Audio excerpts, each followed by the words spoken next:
Sri Sharda Devi and her Divine Play, Chapter-19, page 306. On this occasion, Holy Mother and Radhu shared a bullock cart.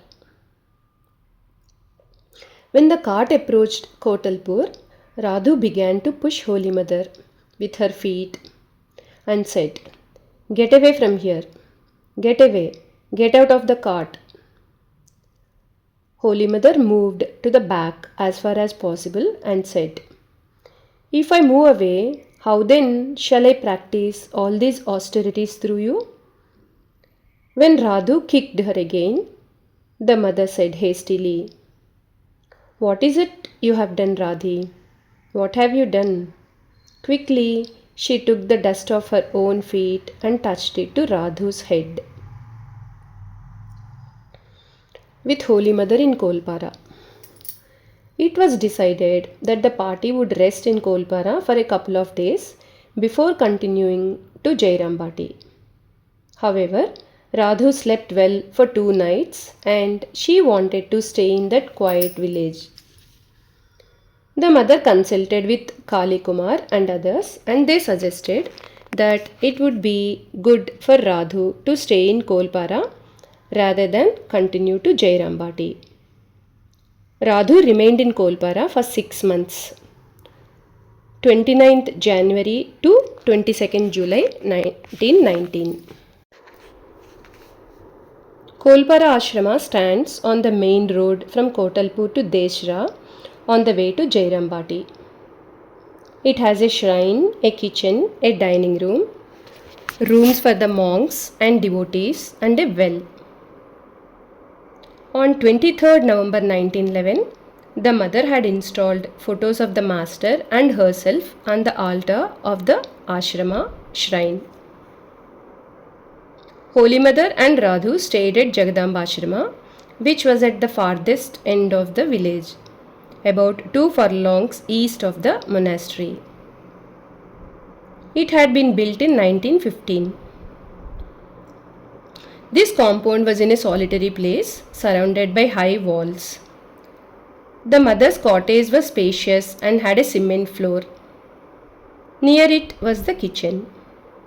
A big cottage at the southeast corner could accommodate 7 or 8 women devotees. Another cottage at the southwest corner served as a visitor's room for the men devotees who visited the mother from time to time.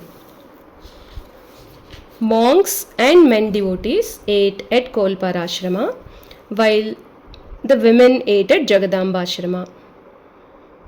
Nearly 40 people lived in the 2 ashramas, and Shardananda bore most of the expenses. During this period, many devotees came to Kolpara and received initiation from Holy Mother.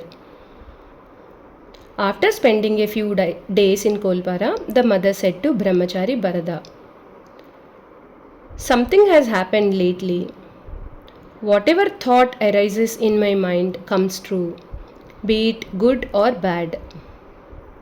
Radhu likes this wild jungle because it is quiet. You are gone the whole day doing all sorts of errands. You come here before dusk to eat and you stay in the visitor's room at night. I am a little scared because Radhu and Maku have jewelry here. I have asked Brahmachari Rajan also to come here at 10 or 11 at night after finishing his work in the ashrama. After supper, the mother used to talk to Brahmachari Bharada about the master and about her problems.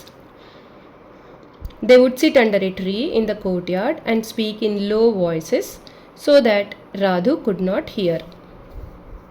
One evening, the mother said, "Look, Bharada, this jungle is so dense that I wonder if one day a bear may appear here."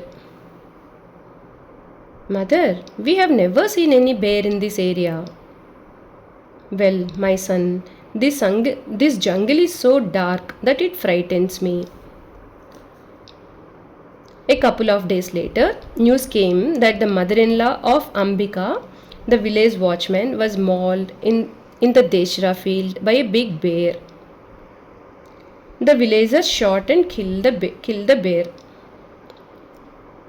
Holy Mother engaged a Brahmin Pandit to read the Chandi and perform the rituals suggested by the astrologer to ward off Maku's evil portent. Now, Holy Mother hoped for Radhu's safe delivery.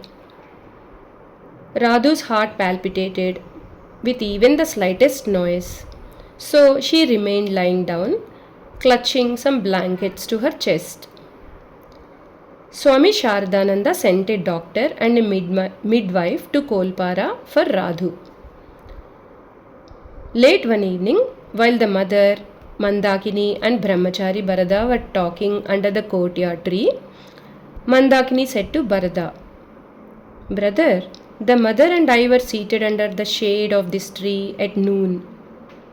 The mother said, "For some days 2 crows would come at noon and caw, and this would disturb Radhu. But I haven't seen them the last few days. Where have they gone?" Immediately those 2 crows came and began to caw from the tree. The mother smiled and corroborated the story. Jai Ma.